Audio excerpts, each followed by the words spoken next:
அன்னியாசே armies. இன்றைக்கி நம்ம ஜேகேக்கு தான் ஒரு எஃப்எஃப் ஸ்டார்ட் பண்ண போகிறோம். ஐ திங்க் இதுதான் ஜேகேவோட ஃபஸ்ட் எஃப்எஃபாக இருக்க போகுது. ஸோ இதோட டைட்டில் வந்துட்டு secret mafia professor his obsession with the innocent chubby girl. ஓகேவா, இது வந்து ஒருத்தங்க கேட்டிருந்தாங்க. ஸோ இதுவரை 2 தடவை கேட்டுட்டீங்க, சாரி, எனக்கு கொஞ்சம் டைம் கிடைக்கல, அதனால தான். ஸோ உங்களுக்கு பிடிச்ச மாதிரி கொண்டு போவேன்னு நம்புகிறேன். ஓகே, இந்த வீடியோ பார்த்து முடித்த பிறகு உங்களோட ரிவ்யூ என்னென்னு சொல்லுங்கள். அப்போ தான் எனக்கு கொஞ்சம் நிம்மதியாக இருக்கும், உங்களுக்கும் பிடிச்சிருக்கு அப்படின்ட்டு. சரி வாங்க நம்ம டைரெக்டாக இந்த வீடியோக்குள்ளே போயிடலாம். ஸ்டார்டிங் சீன்லேயே உங்களை பற்றி ஒரு இன்ட்ரடக்ஷனோடு ஸ்டார்ட் பண்ணலாம். நீங்கள் எப்படின்னா, நீங்கள் ஒரு மாதிரி துருன்னு அங்கேயும் இங்கேயும் ஓடிட்டு ஒரு மாதிரி சின்ன குழந்தை மாதிரி தான் நீங்கள் எப்போவுமே சுற்றிட்டுருப்பீங்க. உங்களுக்கு ஒரு ஃப்ரெண்டும் இருக்கா, அவள் எப்போவுமே உங்கள் கூட தான் இருப்பாள். அவள் உங்களுக்கு நம்பிக்கைக்குரிய ஒரு ஃப்ரெண்டு தான். நீங்கள் என்னென்னா கதை பேசுகிறீங்களோ அது எல்லாத்தையுமே அவள் கேட்பா. நீங்கள் அவளை இரிட்டேட் பண்ணுற மாதிரி பேசினா கூட அவள் வையன் அப்படின்ட்டு சொல்லுவாள். நீங்கள் அப்படியே கம்முன்னு ஆகிடுவீங்க. ஸோ அந்த மாதிரி தான் உங்களுக்குள்ள ஃப்ரெண்ட்ஷிப் பாண்ட் அவ்வளோ சூப்பராக போயிட்டுருக்கு. எல்லோரும் அவ்வளோலாம் உங்ககிட்ட வந்து பேச மாட்டாங்க, ஏன்னா நீங்கள் அங்கே இருக்கிறதுலே கொஞ்சம் ஃபேட்டாக இருக்கீங்க. சொன்னால்தான் ஆல்மோஸ்ட் யாருமே உங்ககிட்ட பேச மாட்டாங்க. பட் நீங்கள் துருன்னு இருக்கனால சில பேர் மட்டும் உங்ககிட்ட வந்து பேசுவாங்க. உங்கள் ஃப்ரெண்ட் எப்போவுமே உங்கள் கூட மட்டும்தான் இருப்பாள், உங்களை விட்டு எங்கேயுமே போக மாட்டா. அவளோட பேர் வந்துட்டு ஜீஹு வந்துட்டு உங்களுக்கு ஒரு நல்ல ஃப்ரெண்டாக இருக்கா. நீங்கள் எப்போல்லாம் அப்செட் ஆகுறீங்களோ அப்போல்லாம் அவள் தான் உங்களுக்கு வந்து சமாதானப்படுத்துவா. அவள் கூட பேசணுன்னு ஏன் நீங்கள் ஃபுல்லு ஜாலியாக ஆகிடுவீங்க. ஸோ உங்கள் ஃப்ரெண்ட்ஷிப் பாண்ட் இவ்வளோ சூப்பராக போயிட்டுருக்கு. ஸோ இதோடையே இந்த வீடியோ ஸ்டார்ட் பண்ணிக்கலாம். இப்போது நீங்கள் ஜாலியாக ஓடிட்டுருக்கீங்க. உங்கள் ஃப்ரெண்ட் வாடி சீக்கிரம் வாடி அப்படின்ட்டு கூப்பிட்டுட்ருக்கா. ஏன்னா கேன்டீனில் ஒரு ஆஃபர் போட்டிருக்காங்க போல், ஸோ அதனால தான் அவள் உங்களை கூப்பிட்றா. நீங்கள் ஓட முடியாமல் மூச்சு தள்ளிட்டு ஓடிட்டுருக்கீங்க. அவள் என்னடி இவ்வளோ ஸ்லோவாக வர, சரி நீ போ, நான் வந்துடுறேன் அப்படின்ட்டு நீங்கள் மூச்சு வாங்கிட்டே சொல்கிறீங்க. அவள் சரி வந்து தொலை, நீ இருக்கியே அப்படின்ட்டு அவளும் ஓடி போயிடுறா. நீங்கள் ஐயோ முடியலடா சாமி அப்படின்ட்டு நீங்கள் மூச்சு வாங்கிட்டு மறுபடியும் ஓட ஸ்டார்ட் பண்ணுறீங்க. உங்களுக்கு ஒரு மாதிரி கண்ணு கட்டுற மாதிரியெல்லாம் வருது. நீங்கள் அதெல்லாம் ஃபுல்லு கண்ட்ரோல் பண்ணிட்டு ஓடிட்டுருக்கீங்க. அப்போது நீங்கள் தெரியாதனமா ஒருத்தர் மேலே மோதிடுறீங்க. நீங்கள் சாரி அப்படின்ட்டு ஓட போகிறீங்க. அப்போ அவர் நில்லு அப்படின்ட்டு ஒரு சவுண்டு. நீங்கள் அப்படியே திரும்பி பார்க்குறீங்க. அங்கே ஒரு ஹேண்ட்ஸமாக 6 அடி ஹைட்டில் ஒருத்தர் பிளாக் அண்ட் பிளாக் அவுட்ஃபிட்டில் இருக்கார். பார்க்குறதுக்கு செம்மையாக இருக்கார். நீங்களே ஒரு 2 மினிட்ஸ் ஸ்டன்னாக இவரை பார்த்துட்ருக்கீங்க. அவர் உங்களை ஒரு மாதிரி டெத் கிளர் விடுற மாதிரி பார்த்துட்ருக்காரு. நீங்கள் சாரி சார், நான் வேணும்னு இடிக்கலை. பின்ன வேணும்னு வந்து இடிச்சிருப்பியா என்ன? இல்லை, நான் அப்படி சொல்ல வரல. சரி, உங்ககிட்ட நான் அப்புறமா பேசிக்கிறேன், எனக்கு கொஞ்சம் டைம் இல்லை, நான் போகிறேன் அப்படின்ட்டு போகிறீங்க. அவர் நில்லு சார். என்ன சார், சாரி தான் கேட்டுட்டேனே. சாரி கேட்டால் என்னை இடித்ததெல்லாம் சரியாக போயிடுமா என்ன? சார் என்ன சார் உங்களுக்கு பிரச்சனை? இப்போ ஏன் நசன்றீங்க? என்ன சொன்னேன்? அது வந்து சாரி சார். நான் யாருன்னு தெரியுமா? எனக்கு தெரியாது, நீங்கள் சொன்னால் தானே எனக்கு தெரியும். இவர் இருக்காளே அப்படின்ட்டு அவருக்கு கொஞ்சம் இரிட்டேட் ஆகுது. அவர் நான் உங்களுக்கு மேக்ஸ் சொல்லி கொடுக்குற ப்ரொஃபஸராக வந்திருக்கேன். ஓ அப்படியா சார் அப்படின்ட்டு நீங்கள் போலாம் பண்ணுறீங்க. அவர் அப்படின்ட்டு சொல்கிறாரு. நீங்கள் சரி சார், உங்களை அப்புறம் மீட் பண்ணிக்கிறேன் அப்படின்ட்டு அப்போ கூட நீங்கள் சாப்பிட்றது தான் முக்கியம் அப்படின்ட்டு ஓடி போயிடுறீங்க. அவர் உங்களை இடுப்பில் கை வச்சு பார்த்துட்ருக்காரு நீங்கள் போகிற வரையும். நீங்கள் கொஞ்சம் தூரம் போயிட்டு திரும்பி பார்க்குறீங்க. அவர் இன்னும் உங்களே பார்த்துட்ருக்காரு. நீங்கள் இவன்னா நம்மளை இப்படி பார்க்குறான், நான் பார்க்குறதுக்கு செம்மையாக தான் இருக்கிறான். ஐயோ, இவ்வளோ ஒரு அழகான ப்ரொஃபஸர் நம்மளுக்கு வருவாங்கன்னு நினச்சி பார்க்கலையே அப்படின்ட்டு நீங்கள் உங்கள் ஃப்ரெண்டுக்கிட்ட சொல்லி ஆகணுன்ட்டு ஓடிட்டுருக்கீங்க. இங்கிட்டு வேறு யாரும் இல்லை, அது ஜேகே தான் உங்களுக்கு மேக்ஸ் சொல்லிக் கொடுக்குற ப்ரொஃபஸராக உங்களுக்கு காலேஜில் வந்திருக்காரு. ஸோ அவர் தான் நீங்கள் மோதிட்டு இதெல்லாம் நடந்திருக்கும். அப்போ அவர் அப்படியே நின்று நீங்கள் போகிற வழியே பார்த்துட்ருக்காரு. அப்போ அவருக்கு பின்னாடி அவர் அசிஸ்டண்ட் தான் நின்றுட்டுருக்காங்க. சார், நீங்கள் எதுக்கு சார் இந்த வேலை? உங்களுக்கு ஃபஸ்ட்டே ஏகப்பட்ட வேலை இருக்குது, உங்களுக்கு இந்த வேலைக்கு வந்தே ஆகணுமா? இதில் வர காசுன்னு அவ்வளோ முக்கியமா? உங்ககிட்டே ஏகப்பட்ட சொத்து காசெல்லாம் வருது, இது வேறு ஏன் சார் தேவையில்லாமல் டைம் வேஸ்ட்டு? நீங்கள் ஏன் தான் இப்படி பண்ணுறீங்களோ? இன்னும் பாருங்கள், இவ்வளோ கிளைண்ட் மீட்டிங் இருக்குது, இதெல்லாம் எப்படி சார் இன்றைக்கி மீட் பண்ண முடியும்? இதெல்லாம் ஆகாது சார் அப்படின்ட்டு அவன் வேறு தொணன்னு பேசிகிட்டு இருக்கான். ஜேகே கோவம் வந்து ஒரு வாட்டி திரும்பி ஒரு கிளான்ஸ் தான் விடுறாரு. அவன் கப் சிப்பாயிட்டான். அதுக்கப்புறம் ஒன்றுமே பேசலை. இங்கிட்ட நீங்கள் குடுகுடுன்னு ஓடி வந்திருப்பீங்களே உங்கள் ஃப்ரெண்டு, ஏய் வாடி ஏன்டி இப்படி பண்ணுற அப்படின்ட்டு அவள் உங்கள் கையை பிடிச்சி இழுத்துட்டு போய் அந்த க்யூலெல்லாம் நின்று ஒரு பப்ஸ் மாதிரி ஏதோ ஒன்று இருக்குது அதை வாங்கிட்டு வரீங்க. அதுக்கப்புறம் அது கூட ஒரு கூல்ட்ரிங்க்ஸ் மாதிரி ஒன்று இருக்குது அதையும் வாங்கிட்டு வரீங்க. எப்பா இது வாங்குறதுக்கா இவ்வளோ நேரம் அப்படின்ட்டு ஒரு மாதிரி இருக்குது உங்கள் 2 பேருக்கும். இது 2 காடா இவ்வளோ தூரம் ஓடி வந்தோம் அப்படின்ட்டு. நல்லா மோசம் போயிட்டோம் மையன். கம்மி காசில் ஆஃபர்னாலாம் சொன்னாங்க, பார்த்தா இது 2த்துக்கு தானா இவ்வளோ பில்டப்பு அப்படின்ட்டு சொல்லிகிட்ருக்கா. நீங்கள் விட்ரி ஏதோ ஒன்று கிடச்சிருக்குல்ல சாப்பிட்லாம் அப்படின்ட்டு நீங்கள் எடுத்து சாப்பிட்டுட்ருக்கீங்க. நீ அப்பா செம்மையாக இருக்குடி அப்படின்ட்டு நீங்கள் செம்ம டேஸ்ட் பண்ணி சாப்பிட்டுட்ருக்கீங்க. உங்கள் ஃப்ரெண்டு என்ன அவ்வளோ டேஸ்ட்டாக இருக்குது அப்படின்ட்டு அவள் எடுத்து சாப்பிட்றா. லூஸு என்னடி இது இப்படி இருக்குது அப்படின்ட்டு அவளால் சாப்பிடக்கூட முடியல. வாயெல்லாம் கோணிக்கிட்டு போகுது. அவள் அப்படியே கீழே வச்சிட்றா. ஐயோ இதெல்லாம் இப்படி தான் திங்கிறியோ தின்னு தொல்லை அப்படின்ட்டு அவள் கம்முன்னு உட்காந்துட்ருக்கா. நீங்கள் வேணானா போ எனக்கு போதும் அப்படின்ட்டு நீங்கள் அவள்தே எடுத்து சாப்பிட்டுட்ருக்கீங்க. சரி இந்த ஜூஸாச்சும் குடிக்கிறேன் அப்படின்ட்டு அவள் எடுத்து குடிக்கிறா. ஐயோ என்னது இது வாயில் வைக்க முடியல அப்படின்ட்டு அவள் அப்படியே துப்பிடுறா. நீங்கள் என்னடி அப்படின்ட்டு சாப்பிட்டுட்டே பார்க்குறீங்க. என்னடி இது என்னது ஜூஸு அப்படின்ட்டு நீங்கள் எடுத்து குடிக்கிறீங்க. உங்களுக்கு ஒன்றும் ஃபீல் ஆகிற மாதிரி தெரில. பட் அவள் ஒரு மாதிரி உங்களை பார்த்துட்ருக்கா. ஏன்டி இப்படி பார்க்குற? இது என்ன இவ்வளோ கேவலமாக இருக்குது, இதை போய் சாப்பிட்டுட்ருக்க? கேவலமாக இருக்கா? எனக்கு எல்லாம் நல்லா தான் இருக்குது. இதை தான் சொல்லுவாங்க போல், பசியில் இருக்கவங்களுக்கு டேஸ்ட் பட்டெல்லாம் ஒர்க்கே ஆகாதுன்னு. அதுவும் உனக்கு சுத்தமாகவே ஒர்க் ஆகாதுடி அப்படின்ட்டு அவள் ஒரு மாதிரி செல்லமாக கோச்சிட்டு உட்காந்துட்ருக்கா. நீங்கள் சரி என்னடி உனக்கு பிரச்சனை, உனக்கு பசிக்குதா? பசிக்குது இல்லை அப்படின்ட்டு அவள் பாவமாக சொல்கிறா. நீங்கள் சரி இந்தா போ வாங்கி சாப்பிட்டுக்கோ ஏதோ ஒன்று அப்படின்ட்டு நீங்கள் காசு எடுத்து கொடுக்குறீங்க. என்னடி எதுக்குமே காசு எடுக்க மாட்டேன், இன்றைக்கி என்னென்னா அதிசயமாக காசெல்லாம் கொடுக்குற? என்னடி பேசுகிற, நீ என்னோட பெஸ்ட் ஃப்ரெண்ட் ஆச்சே, உனக்காண்டி நான் இது கூட செய்ய மாட்டேனா? ஐயோ தேங்க்யூடி சில்லக்குட்டி, என் மனசை நீ ஜெயிச்சிட்ட அப்படின்ட்டு அவள் வந்து அவங்க ஃபோர்ஹெட்டில் ஒரு கிஸ் பண்ணிட்டு தேங்க்யூ அப்படின்ட்டு அவள் போய் அவளுக்கு பிடிச்சதெல்லாம் வாங்கிட்டு வந்து அவள் உட்காந்து சாப்பிட்டுட்ருக்கா. நீங்கள் அவட்டிலேருந்து ஆட்டை போட்டு சாப்பிட்டுட்ருக்கீங்க. எல்லாத்தையும் சாப்பிட்டு முடிச்சுட்டு அப்பா அடி முடிஞ்சுதுரா அப்படின்ட்டு 2 பேரும் உட்காந்துட்ருக்கீங்க. அப்போ கரெக்டாக பெல்றாங்க ஆகுது. நீங்கள் ஐயோ கிளாஸுக்கு வேறு போகணுமா அப்படின்ட்டு நீங்கள் நடக்க முடியாமல் நடந்துட்டுருக்கீங்க. உங்கள் ஃப்ரெண்ட் வாடி நடக்க முடியல அப்படின்ட்டு நீங்கள் கெஞ்சிட்ருக்கீங்க. அவள் வயன் நீ பண்ணுறதெல்லாம் இருக்கே அப்படின்ட்டு அவள் உங்கள் கையை பிடிச்சி போயிட்டுருக்கா. ஐயோ முடியல அப்படின்ட்டு 2 பேரும் கஷ்டப்பட்டு போயிட்டுருக்கீங்க. அதுக்கப்புறம் கிளாஸுக்கு வந்தால் நல்ல வேளை யாரும் இல்லை அப்படின்ட்டு நீங்களும் உங்கள் ஃப்ரெண்டும் போய் உங்களோட சீட்டில் உட்காடுறீங்க. உட்காந்துட்டு நீங்கள் 2 பேரும் கதை பேசிகிட்ருக்கீங்க. அப்போது நீங்கள் காலைல பார்த்த ஜேகேவை பற்றியெல்லாம் சொல்கிறீங்க. அவள் என்னடி சொல்கிற, அவ்வளோ ஹேண்ட்ஸமாக இருப்பானா என்ன? நீ பார்க்கல அப்போ செம்மையாக இருந்தான் தெரியுமா, எனக்கு என்னோடய புது க்ரஷ்ஷாகவே மாறிட்டான் அப்படின்ட்டு நீங்கள் சொல்கிறீங்க. என்னடி சும்மா புழுக்காத, உனக்கா க்ரஷ்ஷு, அதை நான் நம்பணும். என்னடி நான் இப்படி நடித்தா கூட நீ நம்ப மாட்டுற, பின்ன உன்னை பற்றி எனக்கு தெரியாதா? உனக்கு தான் எந்த பையங்க மேலேயும் இன்ட்ரெஸ்ட்டே வந்தது இல்லையே, சும்மா நடிக்காத அப்படின்ட்டு அவள் கரெக்டாக கண்டுபிடிக்கிறா. அது என்னமோ உண்மைதான், பட் ஏன் எனக்கு க்ரஷ்ஷே வரக்கூடாதா என்ன? வரலாம் பட் உனக்கெல்லாம் வர வாய்ப்பு இல்லை. என்ன? ஆமாம் நீலாம் அதுக்கெல்லாம் சரிப்பட்டு வர மாட்டேடி அப்படின்ட்டு அவள் சொல்கிறா. நீங்கள் ஏன் நான் எனக்கும் க்ரஷ்ஷெல்லாம் இருக்கும், இனிமேல் அவன் தான் என்னோடய க்ரஷ்ஷு. வயன் போதும் நிறுத்திடி, உன்னை பற்றி எனக்கு தெரியாதா, சும்மா இன்றைக்கி மட்டும் சொல்லுவேன். இல்லடி அப்படின்ட்டு நீங்கள் 2 பேரும் சிரித்து பேசிகிட்ருக்கீங்க. அப்போ நீங்கள் ஏதோ ஒரு பேசுகிற ஆர்வத்தில் பெஞ்சை டமாருன்னு தட்டிடுறீங்க. எல்லோரும் திரும்பி உங்களை பார்க்குறாங்க. நீங்கள் ஐயோ சாரி அப்படின்ட்டு நீங்கள் எல்லாருக்கிட்டையும் சாரி கேட்குறீங்க. அவங்கெல்லாம் கண்டுக்காமல் திரும்பிட்டாங்க. பட் நீங்கள் ஐயோ நான் எல்லோரையும் டிஸ்டர்ப் பண்ணிட்டேனோ, நான் இப்படி பண்ணியிருக்கக்கூடாதோ அப்படின்ட்டு அதுக்கே நீங்கள் ஃபீல் பண்ணிகிட்ருக்கீங்க. உங்கள் ஃப்ரெண்ட் என்னடி லூஸு, அவங்க எதுவுமே கண்டுக்காமல் அவங்களே திரும்பிட்டாங்க, நீ என்னன்னா இவ்வளோ நேரம் ஃபீல் பண்ணிகிட்ருக்க? இல்லை அவங்களெல்லாம் நான் டிஸ்டர்ப் பண்ணிட்டேன்ல, அது தப்பு இல்லை. லூஸாடி நீ விடுடி, அது முடிஞ்சு போன கதை, அதை பற்றியே யோசிச்சுட்ருக்க. நீ ஏன் வயன் இப்படி இருக்க, சின்ன விஷயத்துக்கு இவ்வளோ அப்செட் ஆயிடுற, ஏன் இவ்வளோ இன்னசென்ட்டாக நடந்துக்கிற நீ?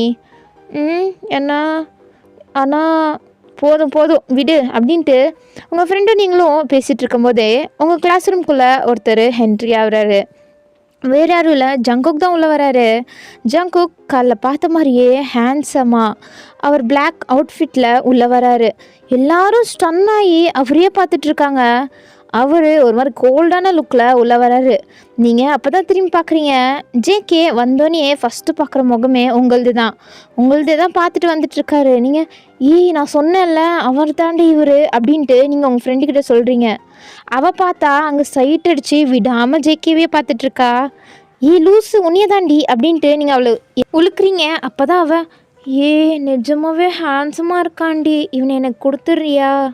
என்ன, எனக்கு இவன் மேலே க்ரஷ் ஆகிடுச்சு அப்படின்ட்டு அவள் வெக்கப்பட்டு சிரிச்சிட்ருக்கா. நீங்கள் பார்க்க நல்லா இல்லை, வயன் போடி, எனக்கு இவனை ரொம்ப பிடிச்சிருக்கு அப்படின்ட்டு அவள் ஒரு மாதிரி வெக்கப்பட்டு ஜேகேவே பார்த்துட்ருக்கா.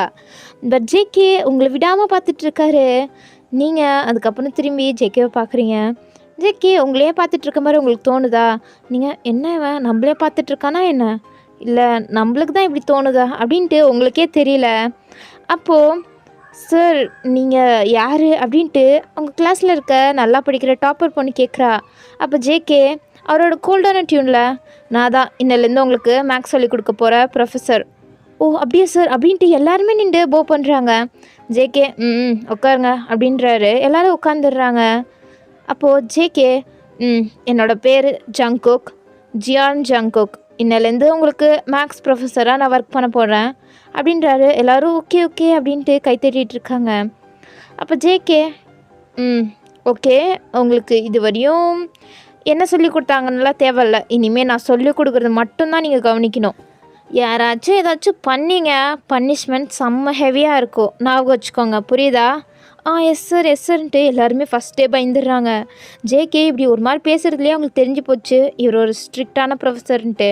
ஸோ எல்லோரும் கொஞ்சம் கவனமாக தான் இருக்கணும் இவர்கிட்ட அப்படின்ட்டு முடிவு பண்ணுறாங்க. அப்போது அங்கே சில பேரெல்லாம் ஜேகேவை சைட் அடிச்சிட்ருப்பாங்கள்ல, அவங்களுக்கெல்லாம் ஒரு மாதிரி க்யூரியஸாக இருக்குது ஜேகேவை பற்றி தெரிஞ்சுக்கிறதுக்கு. ஸோ ஜேகேவே வாலண்டியராக கேட்குறாரு, உங்களுக்கு வேறு ஏதாச்சும் என்னை பற்றி தெரியணுமா என்ன? ஆமாம் சார்ன்ட்டு ஒருத்தி ஆர்வமாக கையை தூக்குறா. ஜேகே என்ன விஷயம் சொல்லு அப்படின்ட்டு சேரில் மாதம் உட்காந்துட்டு கால் மேல் கால் போட்டு கேட்குறாரு. அந்த பொண்ணு, சார் அது வந்து நீங்கள் சிங்கிளாக என்ன? என்ன இல்லை சார், நீங்கள் என்ன சிங்கிளாக இருக்கீங்களா இல்லை மேரீடான்னு கேட்டேன். நான் சிங்கிளாக தான் இருக்கேன். அப்படியா அப்படின்ட்டு அவள் உட்கார்றா. சரி, வேறு ஏதாச்சும் கொஷின் இருக்கா என்ன? இல்லை அவ்வளோதான், நான் கிளாஸ் ஸ்டார்ட் பண்ணுவேன். இல்லை அப்படின்ட்டு கிளாஸ் ஸ்டார்ட் பண்ணுறதுக்கு யாருக்குமே விருப்பம் இல்லை. சரி, அங்கே இருக்க இன்னொரு பொண்ணு, சார் உங்களுக்கு இப்போது எவ்வளோ ஏஜ் ஆகுது? என்ன கேட்டேன்? இல்லை சார், உங்களுக்கு இப்போது எவ்வளோ ஏஜ் ஆகுதுன்னு கேட்டேன். எனக்கா 27. 27ஆ? நீங்கள் பார்க்க அப்படி இல்லவே இல்லை சார், 5 வயசு சின்ன பையன் மாதிரி இருக்கீங்க சார். நிஜமாகவே நீங்கள் கிரேட்டு, செம்ம ஹேண்ட்ஸமாக இருக்கீங்க அப்படின்ட்டு ஜேகேக்கு முன்னாடியே ஜேகேவை புகழ்ந்துட்டுருக்கா. அவளுக்கு ரொம்ப பிடிச்சி போச்சு போல் ஜேகேவை. பட் ஜேகே நான்சென்ஸ் மாதிரி பேசிகிட்டு இருக்காத, நீங்கள் வந்திருக்கிறது படிக்கிறதுக்கு, இப்படி சைட் அடிச்சுட்டு உட்காந்துட்டு இருக்கிறதுக்கு இல்லை. இன்னொரு வாட்டி இந்த மாதிரிலாம் பேசினதை வச்சுக்கிட்ட அப்புறம் நீ இந்த காலேஜ்லேயே படிக்க முடியாது, அது நியாயமாக வச்சுட்டு படிக்கிற வேலை மட்டும் பார்த்தா நல்லது, தேவையில்லாத வேலையெல்லாம் பண்ணிகிட்டு இருந்த அவ்வளோதான் நீ அப்படின்றாரு. அந்த பொண்ணுக்கு மூஞ்சி லட்ச மாதிரி ஆயிடுச்சு. அவள் ஒரு மாதிரி சோகமாக உட்கார்றா. எல்லாருக்குமே ஒரு மாதிரி ஆயிடுச்சு ஜேகே இப்படி நடந்துக்கிறாருன்ட்டு. உங்களுக்கு என்னவன் இப்படி நடந்துக்கிறான்? அப்போ காலில் மட்டும் நம்ம மாட்டியிருந்தோன்னா முடிஞ்சது கதை போலையே. இவனுக்கு நம்ம ஞாபகம் இருக்கக்கூடாது, ஞாபகம் இருந்துச்சுன்னா அவ்வளோதான் அப்படின்ட்டு நீங்கள் முழிச்சிட்ருக்கீங்க. அதுக்கப்புறம் ஜேகே சரி ஓகே இப்போ நான் கிளாஸ் ஸ்டார்ட் பண்ணுறேன் அப்படின்ட்டு அவர் கிளாஸை ஸ்டார்ட் பண்ணிகிட்ருக்காரு. சும்மா சொல்லக்கூடாது, செம்மையாக சொல்லி கொடுத்துட்ருக்காரு. எல்லாருக்குமே புரியுது. ஜேகே எல்லாருக்கும் புரிஞ்சுதா அப்படின்ட்டு கேட்குறாரு. அப்போ அந்த டாப்பர் பண்ண எந்திரிச்சிட்டு, சார் நிஜமாகவே செம்மையாக சொல்லி கொடுக்குறீங்க சார், எல்லாருக்குமே புரிஞ்சுது, நிஜமாகவே நல்லாயிருக்கு அப்படின்ட்டு அவள் சொல்கிறா. அப்போ எல்லாருமே கிளாப் தட்டுறாங்க. அப்போ ஜேகே ஓகே உட்காரு சார், இருந்தாலும் நீங்கள் நிஜமாகவே எங்களுக்கு வரத்துக்கு நாங்கள் தான் ஏதோ பாக்கியம் பண்ணியிருக்கணும். இது வரையும் மேக்ஸே மண்டையில் ஏறாமல் உட்காந்துட்டு இருந்தோம், ஆனால் இப்போ எங்களை எல்லாருக்குமே மேக்ஸ் புரிய வச்சுட்டீங்க, ரொம்பவே தேங்க்யூ சார் அப்படின்றாங்க. ஜேகே எனக்கு ஒன்றும் தேங்க்யூலாம் தேவையில்லை, என்னோடய வேலையை தான் நான் செஞ்சேன் அப்படின்ட்டு அவர் ஆட்டிடியூடோட சொல்கிறாரு. எல்லோரும் அப்படின்ட்டு சைலண்ட் ஆகிடுறாங்க. அதுக்கு மேலே எதுவுமே பேசலை. அதுக்கப்புறம் ஜேகேவும் கிளாஸ் எல்லாம் பண்ணி முடிச்சுட்டு போகும்போது உங்களை ஒரு கிளான்ஸ் விட்டுட்டு போகிறாரு. இவன் நம்மள தான் பார்க்குறானா இல்லை நம்மளுக்கு தான் அப்படி தோணுதா? ஏன் உனக்கு ஏதாச்சும் ஒன்று பிடிச்சிருச்சா என்ன அப்படின்ட்டு உங்கள் மனசாட்சிக்கிட்ட நீங்களே கேட்குறீங்க. பட் நீங்களே அதை டினே பண்ணிட்டு இல்லை இல்லை எனக்கெல்லாம் அவனை பிடிக்க வாய்ப்பில்லை, அதெல்லாம் வாய்ப்பில்லை அப்படின்ட்டு நீங்களே சொல்லிகிட்ருக்கீங்க. உங்கள் ஃப்ரெண்டு விடாமல் ஜெயிக்கவே பார்த்துட்ருக்கா. நீங்கள் அப்போ தான் திரும்பிட்டு என்னடி பண்ணிகிட்ருக்க, அப்போலேருந்து அவனையே பார்த்துட்ருக்க, ஏன் எனக்கு அவனை ரொம்ப பிடிச்சி போச்சுடி, ஐ லவ் ஹிம் அப்படின்ட்டு அவ சொல்கிறா. நீங்கள் என்ன இன்றைக்கி தாண்டி பார்த்தேன், அவன் ஆட்டிடியூடே கொஞ்சமாக சரியில்லை, நீ என்னன்னா அவனை பிடிச்சிருக்குன்ற, போடி அவன் பார்க்குறதுக்கு எப்படி இருக்கான், அப்போது ஆளை கொல்ற மாதிரி இருக்கான், நீ என்னன்னா இப்படி பேசிகிட்டு இருக்க அப்படின்ட்டு உங்கள் ஃப்ரெண்டு ஃபுல்லாகவே ஜேகே மேலே விழுந்துட்டா. உங்களுக்கு அது நல்லாவே புரியுது. இதுக்கு மேலே இவ்வளோ திருத்த முடியாது அப்படின்ட்டு இருக்கீங்க. இங்கிட்ட ஜேகே அவரோட கேபினுக்கு நடந்து போயிட்டுருக்காரு. அப்போது அவரோட அசிஸ்டண்ட், சார் உங்களுக்கு ஒரு இம்பார்ட்டண்ட் மீட்டிங் அப்படின்ட்டு ஃபோனை நீட்டுறான். ஜேகே அதை அட்டன் பண்ணிட்டு பேசிகிட்ருக்காரு. அவர் ஒரு மாதிரி செம்ம கோல்டாக பேசிகிட்ருக்காரு. அவரோட அசிஸ்டண்ட்டு அங்கே பக்கத்தில் தான் நின்றுட்டுருப்பான். அப்போ ஜேகே ஏதோ டென்ஷன் ஆகி கத்துறாரு. அப்போ அந்த அசிஸ்டண்ட்டே ஜர்க் ஆகிடுறான். ஐயோ யாரா அவன் ஜேகேவே இப்படி கோவப்படுத்தியிருக்கிறது, அப்போ அவனோட கதை முடிஞ்சுது இன்னையோட அப்படின்ட்டு அந்த அசிஸ்டண்ட் முடிவே பண்ணிடுறான். ஏன்னா ஜேகேயோட கோவத்தை பற்றி அவனுக்கு நல்லாவே தெரியும். ஏன்னா ரொம்ப வருஷமாக ஜேகே கூட தான் அவன் இருக்கான். ஸோ அதனால் அவனுக்கு நல்லாவே தெரியுது ஜேகேயோட ஒரு மூவும். இப்போது அவங்க பேசிகிட்டு இருக்கும்போதே இங்கிட்டு சத்தம் கேட்டுட்ருக்கு. ஜேகே காலை கட் பண்ணுறாரு. அப்போது சத்தம் கேட்டுட்ருக்கா. ஜேகே என்ன அது, என்ன சவுண்டு அப்படின்ட்டு கேட்குறாரு. அப்போ அவரோட அசிஸ்டண்ட், சார் நான் போய் பார்த்துட்டு வந்துடுறேன் அப்படின்ட்டு வரான். அப்போ ஜேகே இரு நானே வரேன் அப்படின்ட்டு ஜேகேவே வராரு. ஜேகே வந்து பார்த்தா அங்கே சண்டை நடந்துகிட்ருக்கு. உங்களோட கிளாஸுக்கும் அதுக்கு ஆப்போசிட்டில் இருக்க கிளாஸுக்கும் தான் சண்டை நடந்துகிட்ருக்கு. உங்கள் கிளாஸுக்கும் அந்த ஆப்போசிட் கிளாஸுக்கும் செட்டே ஆகாது, எல்லாத்துலேயுமே காம்படிஷன் தான். ஸோ அந்த மாதிரி தான் நடந்துட்டு இருக்கும்போது ஏதோ ஒரு சண்டையாகி அங்கே சண்டை நடந்துகிட்ருக்கு. நீங்களும் உங்கள் ஃப்ரெண்டும் சிப்ஸு சாப்பிட்டுட்டே அந்த சண்டையை பார்த்துட்ருக்கீங்க.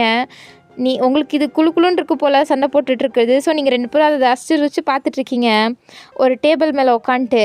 அப்போ அந்த சண்டை ஹெவியாக போயிட்டுருக்கனால அவங்க ரெப்ரசன்டேட்டிவ் கிளாஸ் டீச்சர்ஸ் எல்லாம் வராங்க.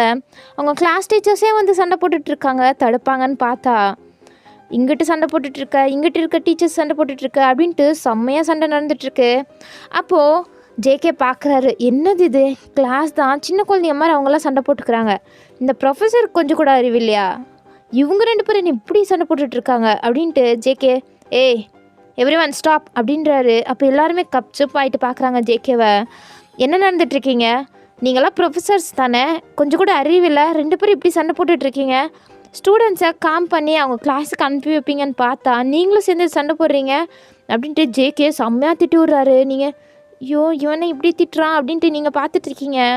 உங்கள் ஃப்ரெண்ட் என்ன அழகாக திட்டுறான்ல அப்படின்ட்டு அதை கூட ரசிக்கிறா. நீங்கள் ஒருத்தி பைத்தியக்காரி அப்படின்ட்டு நீங்கள் பார்க்குறீங்க.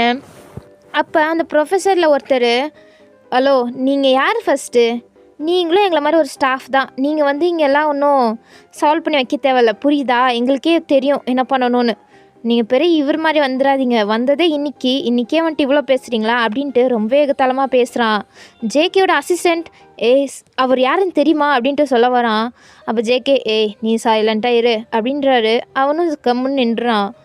என்ன நினச்சிட்ருக்க, நான் யாருன்னு தெரியுமா ஃபஸ்ட் உனக்கு, ஏன் தெரியாது, எங்களை மாதிரி நீங்களும் ஒரு ஸ்டாஃப் தானே, ஒரு ப்ரொஃபஸர் தானே, இது என்ன எங்களுக்கு தெரியாதா, நான் இந்த காலேஜோட பிரின்சிபல் அப்படின்ட்டு ஜேகே மாசா சொல்கிறாரு. எல்லாரும் ஆச்சரியமாவா ஜேகேவை திரும்பி பார்க்குறாங்க. ஜேகே இப்போ ஓகேவா, எல்லோரும் அவங்கவுங்க கிளாஸுக்கு கிளம்புங்க அப்படின்றாரு. ஸ்டூடெண்ட்ஸ் எல்லாம் அவங்க கிளாஸுக்கு போயிடுறாங்க. ஏன்னா ஜேகே பற்றி எல்லாருக்குமே நல்லாவே தெரியும், ஏன்னா அவர் ஸ்ட்ரிக்ட்டுன்னு தெரியும். சொன்னாலும் எல்லாருமே கம்முன்னு போயிடுறாங்க. இதில் பிரின்சிபல்னு தெரிஞ்சோன்னே இன்னும் கொஞ்சம் பயமாயிடுது. இப்போது அந்த 2 ப்ரொஃபஸர்ஸ் சண்டை போட்டுட்ருப்பாங்கள்ல, அவங்களுக்கு என்ன பிரின்சிபலா, நீ எப்படி பிரின்சிபல் ஆக முடியும், எங்களோட பிரின்சிபல் எங்கே, அது எனக்கு என்ன தெரியும், ஆனால் இனிமே நான் தான் இந்த காலேஜோட பிரின்சிபல் அப்படின்ட்டு ஜேகே கிளம்பிடுறாரு. அவரோட அசிஸ்டண்ட்டும் பின்னாடி கிளம்பிடுறாரு. ஆனால் அந்த ப்ரொஃபஸர் ஒருத்தர் சண்டை போட்டுட்ருப்பார்ல, ஜேகேவை எதிர்த்து பேசினாரே, அவர் வந்துட்டு என்ன இவன் ப்ரொஃபஸரா, இது எப்படி, நம்மளோட ப்ரொஃபஸருக்கு என்னாச்சு, அவர் கிட்டத்தட்ட 1 வீக்காக தான் வரல, அதுக்குள்ளாட்டி இவன் தான் பிரின்சிபல்னு சொன்னால் யாரால நம்ப முடியும் அப்படின்ட்டு அவனுக்கு சுத்தமாகவே ஜேகேவை பிரின்சிபலாக அக்செப்ட் பண்ண பிடிக்கல. ஏன்னா ஜேகே விட இவர் பெரியவர். ஸோ என்னை விட சின்ன பையன் எப்படி இங்கே பிரின்சிபல் ஆகலாம், அதுவும் நான் எவ்வளோ வருஷமாக இங்கே இருக்கேன், எனக்கு எவ்வளோ எக்ஸ்பீரியன்ஸ் இருக்குது, ஆனால் இவன் எல்லாருக்கும் முன்னாடியும் என்னையே எதிர்த்து பேசிட்டு போகிறான் அப்படின்ட்டு ஒரு ஈகோவில் அவருக்கு ஜேகேவை அக்செப்ட் பண்ண பிடிக்கல. ஸோ அவர் என்ன ஆச்சுன்னு தெரிஞ்சுக்கிறதுக்காண்டி அன்றைக்கே ஆஃப் டே லீவ் எடுத்துகிட்டு கிளம்புறாரு. இங்கிட்டு நீங்கள் இவ்வளோ நேரம் உட்காந்துட்டு வாயை பொழந்துட்டு பார்த்துட்டு இருந்திருப்பீங்க. ஜேகே தான் பிரின்சிபல்னு தெரிய வந்தோன்னே, என்ன இவன் பிரின்சிபலா அப்படின்ட்டு நீங்கள் விடாமல் அதே யோசிச்சுட்ருக்கீங்க. உங்கள் ஃப்ரெண்டு என்னடி சொல்கிறாங்க, இவரா பிரின்சிபலு, ஐயோ இவ்வளோ ஹேண்ட்ஸமான பிரின்சிபல் எந்த காலேஜுக்கும் இருக்க மாட்டாங்க போல் அப்படின்ட்டு உங்கள் ஃப்ரெண்ட் அப்படியே புகழ்ந்து பேசிகிட்டு இருக்கா. அவள் அப்படியே ஜாலி ஆயிட்டா. நீங்கள் தான் என்ன இவன் பிரின்சிபலான்ட்டு யோசிச்சுட்ருக்கீங்க. இங்கிட்டு அந்த கோமான ப்ரொஃபஸர் கிளம்பியிருப்பார்ல ஓல்டு பிரின்சிபல் பார்க்குறதுக்காண்டி, அவரோட பேர் நம்ம ஷின்னு வச்சுக்கலாம். ஸோ ஷின் வந்துட்டு அந்த ஓல்டு பிரின்சிபலோட வீட்டுக்கே வந்துட்டார். வீட்டுக்கு வந்துட்டு டோர் பெல் நாக் பண்ணிட்டுருக்காரு. அப்போ டோர் ஓப்பன் ஆகுது. அப்போது பிரின்சிபலோட பொண்ணு தான் ஓப்பன் பண்ணுறா. பிரின்சிபலோட பொண்ணை இந்த ப்ரொஃபஸர் ஷின்னுக்கு நல்லாவே தெரியும். ஸோ அவர் மேம் எப்படி இருக்கீங்க, நல்லா இருக்கேன் அப்படின்ட்டு அவங்க ஒரு மாதிரி சோகமாக சொல்லிட்டு உள்ளே போகிறாங்க. அப்போ ஷின்னும் உள்ளே வராரு. அப்போது ஒரு ஃபோட்டோவை பார்க்குறாரு. பார்த்தா அந்த ஓல்டான பிரின்சிபல் இருப்பார்ல, ஃபஸ்ட்டு பிரின்சிபலாக இருந்தவர், அவர் ஃபோட்டோ வச்சு அவருக்கு மாலை போட்டிருக்காங்க. சார் சார் சாருக்கு என்னாச்சு, அவர் இறந்துட்டாரா அப்படின்ட்டு அந்த ப்ரொஃபஸர் செம்மையாக ஷாக்காகி பார்த்துட்ருக்கான். அப்போது அந்த பிரின்சிபலோட பொண்ணு, ஆமாம் அவர் இறந்துட்டாரு அப்படின்ட்டு அவள் அழகாக ஸ்டார்ட் பண்ணிடுறா. அந்த ஷின் ப்ரொஃபஸரும், என்ன சொல்கிறீங்க, இது எப்படி, அவர் நல்லா தானே இருந்தார், திடீர்னு அவர் எப்படி இறந்து போயிருப்பார் அப்படின்ட்டு அவனுக்கு சுத்தமாக தெரில. அப்போ இது எப்படி நடக்கும், அவர் நல்லா தானே இருந்தார் அப்படின்ட்டு அவன் கேட்குறான். அப்போ அந்த பிரின்சிபலோட பொண்ணு, இது எல்லாத்துக்கும் காரணம் அவன்தான் இப்போ ஒருத்தன் ப்ரொஃபஸராக வந்து உட்காந்துட்ருக்கானே பிரின்சிபால்னு சொல்லிட்டு, அவன்தான் இதுக்கு காரணம் அப்படின்ட்டு சொல்கிறாங்க. அப்போ இந்த ஷின் ப்ரொஃபஸருக்கு என்ன, அவர் என்ன பண்ணார், அவன்தான் எங்கள் அப்பாவை கொன்னுட்டு அந்த பதவியை ஆக்கிரமிச்சிட்டான், அந்த காலேஜுக்கும் சொந்தக்காரன் ஆயிட்டான், எல்லாத்துக்கும் காரணம் அவன்தான், எங்ககிட்ட இருக்க எல்லா சொத்தும் அவன்கிட்ட தான் இருக்குது இப்போது அவனை அப்படின்ட்டு செம்ம வன்மத்தோடு அவள் பேசிகிட்ருக்கா. இந்த ப்ரொஃபஸருக்கு என்ன, அவன் காரணமா, அவன் என்ன பண்ணா, அவன்தான் இவரை கொன்னுட்டான், எங்கள் அப்பாவை கொன்னுட்டான் அப்படின்ட்டு சொல்கிறாங்க. அந்த பிரின்சிபலை கொன்னதே ஜேகே தான் அப்படின்ற மாதிரி சொல்லிகிட்ருக்கா. அந்த ப்ரொஃபஸர், என்ன சொல்கிறீங்க, என்ன அப்போ நீங்கள் போலீஸ் கம்ப்ளைண்ட் கொடுத்துருக்கணும்ல. போலீஸ் கம்ப்ளைண்ட்டா, அதெல்லாம் எதுக்குமே பிரயோஜனம் கிடையாது, அவங்ககிட்ட நம்மளால் எதுவுமே பண்ண முடியாது அப்படின்ட்டு அவங்க ஒரு மாதிரி சொல்லிகிட்ருக்காங்க. அந்த ப்ரொஃபஸருக்கு என்ன சொல்கிறீங்கன்னே புரியாமல் பார்த்துட்ருக்கான். அவனெல்லாம் நம்மளால் ஒன்றுமே பண்ண முடியாது, அவன் அவ்வளோ ஹைட்டில் இருக்கான், அவன்கிட்ட இல்லாத காசு பணமாக என்ன, அதனால்தான் அவன்கிட்ட எதுவுமே வச்சுக்க முடியாது, அவனை எதிர்த்து நிற்கிறவங்களோட கதையை அப்பயே முடிச்சிருவான் அப்படின்ட்டு அவங்க சொல்லிகிட்ருக்காங்க. அப்போ தான் இந்த ப்ரொஃபஸருக்கு புரிய வருது, ஜேகே ஒரு மாஃபியாவாக இருக்கார், அவர்கிட்ட நிறைய பணம் காசு எல்லாம் இருக்குது, பட் ஏன் இந்த காலேஜ் அவருக்கு வேணும் அப்படின்ட்டு அவனுக்கு ஒரு மாதிரி யோசிச்சுட்ருக்கான். அப்போ அவளும் எல்லாத்தையும் சொல்லி முடிக்கிறா. ஜேகேவை பற்றி நெகட்டிவாக தான் சொல்கிறா. அந்த ப்ரொஃபஸருக்கு ஃபர்ஸ்ட் ஆஃப் ஆல் ஜேகேவை பிடிக்காது, இல்லை இது வேறு. ஸோ அவனுக்கு சுத்தமாகவே ஜேகேவை பிடிக்கல, ஜேகேக்கு எதிராக ஏதாச்சும் பண்ணணும்னு யோசிச்சுட்ருக்கான். ஆனால் அவனுக்கு கொஞ்சம் பயமாக இருக்குது, கொஞ்சம் தயங்குறான். ஏன்னா ஜேகே ஒரு மாஃபியான்னு அவனுக்கு தெரியும் இல்லை, அவனை எதிர்த்து ஏதாச்சும் பண்ணலாமா, இல்லை நம்மளுக்கு தான் ஆபத்து வருமா அப்படின்ட்டு யோசிச்சுட்ருக்கான். இப்போது அப்படியே டைம் ஸ்கிப் ஆகுது. இப்போது ஜேகேவை பார்த்தா ஜேகே அவரோட ஒர்க்கெல்லாம் முடிச்சுட்டு கிளம்புறாரு. அப்போ நீங்களும் காலேஜெல்லாம் முடிச்சுட்டு உங்கள் ஃப்ரெண்ட் கூட வந்துட்டுருப்பீங்க. அப்போ நீங்கள் ஜேகேவை பார்க்குறீங்க. ஜேகே அங்கே கெத்தாக ஒரு அசிஸ்டண்ட் கூட நடந்து போயிட்டுருக்காரு. அப்போ நீங்களும் உங்கள் ஃப்ரெண்டும் வரீங்க. அப்போ அவர் போய் ஒரு லென்த்தாக கார் இருக்கும்ல, ஒரு மாதிரி நிறைய டோர்ஸ் வச்சு பிளாக் கலரில் இருக்குது, அதுக்குள்ளே போய் உட்கார்றாரு. அந்த கார் பார்க்குறதுக்கே செம்ம காஸ்ட்லியாக தான் உங்களுக்கு தெரியுது. இந்த கார் கன்ஃபார்ம் செம்ம காஸ்ட்லியாக இருக்கும்ல அப்படின்ட்டு நீங்கள் உங்கள் ஃப்ரெண்டுக்கிட்ட கேட்குறீங்க. ஆமாடி, அப்போ இவனா அவ்வளோ பெரிய பணக்காரனா, ஐயோ என் ஆள் எவ்வளோ பெரிய பணக்காரன் அப்படின்ட்டு ஒரு மாதிரி சொல்லிவிட்டு சந்தோஷப்பட்டுட்ருக்கா. நீங்கள் ஒருத்தி அப்படின்ட்டு பார்க்குறீங்க. அப்போ ஜேகே மாசா போய் உள்ள உட்கார்றாரு. அப்போ அவரோட அசிஸ்டண்ட், சார் இந்தாங்க அப்படின்ட்டு ஒரு கன் எடுத்து கொடுக்குறான். ஜேகேவும் அதை வாங்கிட்டு அந்த கார் எடுத்துகிட்டு அப்படியே கிளம்புறாரு. அப்போ நீங்கள் இப்போ என்ன கொடுத்தான் இவன், கன் எடுத்து கொடுத்தானா என்ன அப்படின்ட்டு பார்த்துட்ருக்கீங்க. உங்களுக்கு சரியாக தெரியல, ஏன்னா நீங்கள் தூரத்தில் இருந்து பார்த்தனால. கன்னா அது கன்னு மாதிரி தானே இருந்துச்சு. நீ பாத்தியாடி அவர் கன்னா எடுத்துகிட்டு போகிறாரு. என்ன கன் எதுக்கிட்டே அவர் வச்சுக்க போகிறாரு லூஸு அப்படின்ட்டு அவள் பார்க்காதனால அவள் அப்படி சொல்லிட்டு இருக்கா. பட் உங்களுக்கு கன்ஃபார்மாக தெரியுது அது கன்னு தானே. ஏன்னா ஜேகே இப்போ ஒரு மிஷனுக்கு தான் கிளம்பிட்டுருக்காரு. அதனால தான் கன் எடுத்துகிட்டு கிளம்புறாரு. ஜேகேயோட அசிஸ்டண்ட்டும் புல்லட் எடுத்துகிட்டு ஜேகே காரை ஃபாலோ பண்ணிட்டே பின்னாடி போயிட்டுருக்கான். ஸோ இதெல்லாம் நீங்கள் பார்க்குறீங்க, உங்களுக்கு ஏதோ தோணுது. பட் சேச்சே அதெல்லாம் இருக்க வாய்ப்பில்லை அப்படின்ட்டு நீங்கள் பார்த்துட்ருக்கீங்க. ஸோ ஓகே, இதோடைய இந்த எபிசோட் முடியுது. இந்த எஃப்எஃபோட ஃபஸ்ட் எபிசோட் எப்படி இருக்குது அப்படின்ட்டு சொல்லுங்கள். நெக்ஸ்ட் எபிசோட் சூன் வரும், நாளைக்கு இல்லைனா நாளாண்டிக்கு வந்துடும் நினைக்கிறேன். ஸோ உங்களுக்கு பிடிச்சிருந்தா மறக்காமல் லைக் பண்ணிட்டு சப்ஸ்கிரைப் பண்ணிவிட்டு உங்களோட விருப்பத்தை கமெண்ட் செக்ஷனில் சொல்லுங்கள். நான் அதுக்காண்டி காத்துட்ருப்பேன். சரி ஓகே, உங்களை நெக்ஸ்ட் வீடியோவில் பார்க்குறேன். பாய் பாய்.